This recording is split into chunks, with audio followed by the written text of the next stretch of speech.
আসসালামু আলাইকুম, সবাই কেমন আছেন? চলে আমি কড়াইয়ে তেল দিয়ে দিয়েছি, এরপরে পেঁয়াজ মরিচ দিয়ে দিয়েছি, একটু ভেজে নিচ্ছি। এরপরে গোটা জিরা দিয়ে দিলাম। এরপর আমি আদা রসুন বাটা দিয়ে দিচ্ছি। একটু পানি দিয়ে দেবো ভালোভাবে কষানোর জন্য।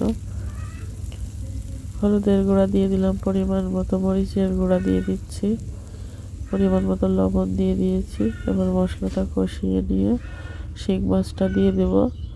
আজ আমি শিং মাছের ঝোল রান্না করছি।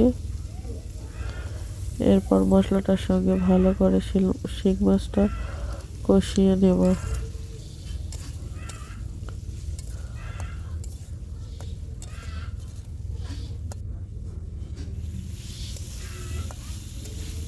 শিং মাছটা খাইতে বেশ ভালোই লাগে, আবার দেহের জন্য ভালো উপকারী।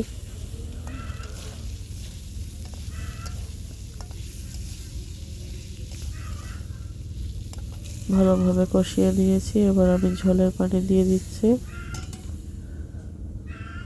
ঝোলের পানিটা দিয়ে দিলাম। এবার অল্প কিছুক্ষণ রান্না করলে মাছটা হয়ে যাবে।